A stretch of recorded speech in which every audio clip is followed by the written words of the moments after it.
नमस्कार, मी आचार्य दीपाली ॲस्ट्रोकर्मामध्ये तुमच्या सर्वांचं स्वागत आहे.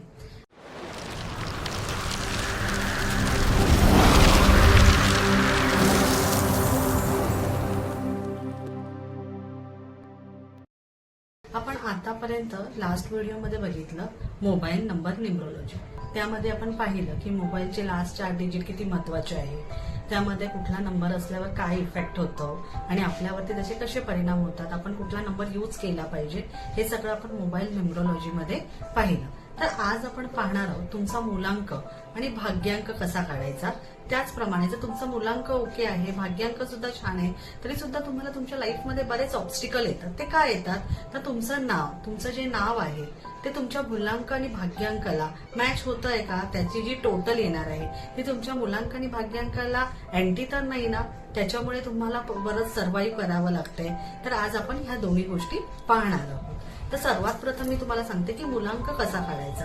मूलांक म्हणजे तुमची जन्मतारीख, फक्त जन्मतारीख, त्याची टोटल. मग आता सपोज 1 ते 9 सिंगल डिजिट नंबर आहे तर ती तुमची सिंगल डिजिट तो तुमचा मूलांक आहे. म्हणजे कोणाची जन्मतारीख 1 आहे तर त्याचा मूलांक 1, जर कोणाची जन्मतारीख 5 आहे तर त्याचा मूलांक 5, ज्याची जन्मतारीख 8 आहे तर त्याचा मूलांक 8 आहे. आता समजा एखाद्याची जन्मतारीख 22 आहे तर त्याचा मूलांक काय येणार तर 2 + 2 4, म्हणून त्याचा मूलांक 4. एखाद्याची जन्मतारीख 25 आहे तर त्याचा मूलांक काय येणार तर 2 + 5 म्हणजे 7. हा झाला मूलांकाची पद्धत.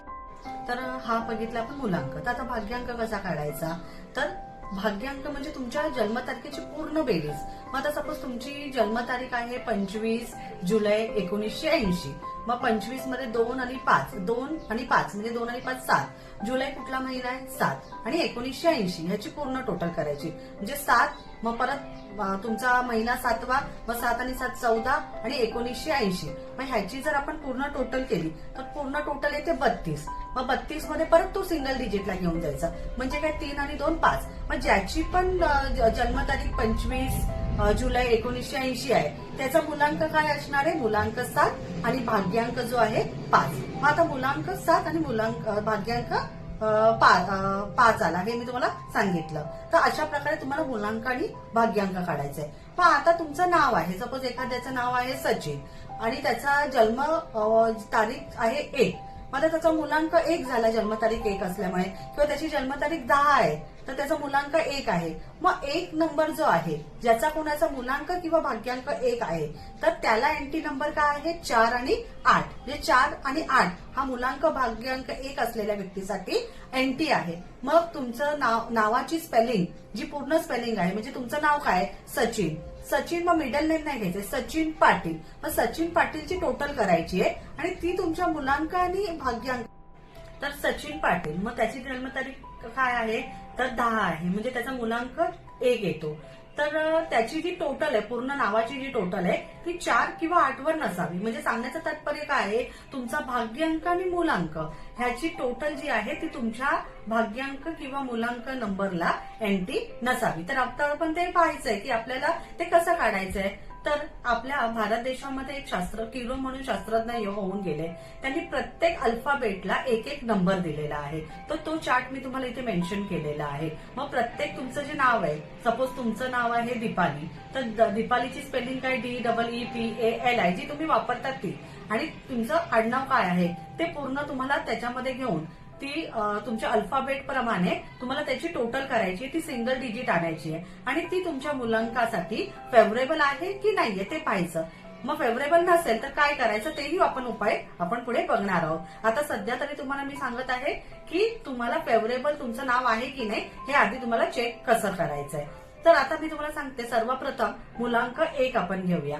तर ज्याचा कोणाचा मूलांक किंवा भाग्यांक 1 आहे तर त्याच्यासाठी त्याचा जो 4 आणि 8 हा नंबर अँटी आहे. तर 4 आणि 8 हे त्याच्या नावाची टोटल नसावी. तर त्याच्या नावाची टोटल कितीवर असली पाहिजे तर त्याच्या नावाची टोटल 1 2 3 5 6 7 9 वर असली पाहिजे. आणि तर तर ज्याचा कोणाचा मुलांक किंवा भाग्यांक 1 आहे तर त्यांचे नंबर तर मी तुम्हाला सांगितले की 4, 8 हा एनटी आहे आणि फेवरेबल नंबर जे आहेत 1, 2, 3, 5, 6, 7, 9 आणि 3 आणि 5 हा जास्त फेवरेबल आहे. म्हणून त्यांच्या नावाची जी टोटल आहे त्यांनी 3 किंवा 5 वरती आणली किंवा 3 आणि 5 जर त्यांच्या नावाची टोटल असेल तर त्यांना आयुष्यामध्ये काही खडतर प्रवास नाही करावा लागणार, ऑब्स्टिकल नाही येणार आणि आयुष्य एकदम स्मूथली चालेल.